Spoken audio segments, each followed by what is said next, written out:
High! এখন হচ্ছে বাজে রাত ৩:৩০ মানে ৩টা প্লাস। এখন হচ্ছে আমি সেহরি করতে বসছি। আর আজকে সেহরিতে হচ্ছে তেমন কিছু নেইনি। জাস্ট হচ্ছে ভাত নিয়েছি আর সাথে হচ্ছে ভেজিটেবল রয়েছে ডিম দিয়ে করা। কারণ আমার আজকে মাছ, মাংস কিছু মানে খেতে ইচ্ছা করছে না।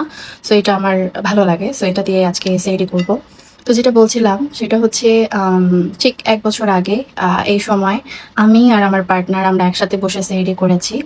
অ্যান্ড এই বছর আমি একা সেহরি করছি। আর সেও তার জায়গা থেকে একা সেহরি করছে। That's totally different thing because আমাদের লাইফে আসলে যখন গুড মেমোরিজ গুলো থাকে তখন আমরা আসলে এটা বুঝি না। যখন ওই সময়টা মানে পার হয়ে যায় তখন আসলে সেই সময়ের মূল্যায়নটা আসলে আমরা বুঝি।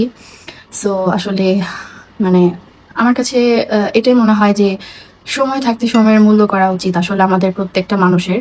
যখন লাইফ থেকে সেই সময়গুলো চলে যায় তখন ওই সময়গুলো আসলে অনেক বেশি স্পেশাল বলে মনে হয়। সো আমিও আজকে একা বসে সেহরি করছি। সো এই কথাটা আমার মাথায় আসতেছিল যে ঠিক ১ বছর আগে তো আমরা একসাথে বসে সেহরি করেছিলাম। তো আমার মনে হয় এরকম অনেক মেয়ে বা ছেলে আছে যারা এই সময়গুলো ফেস করতেছে বা করে। That's totally different thing.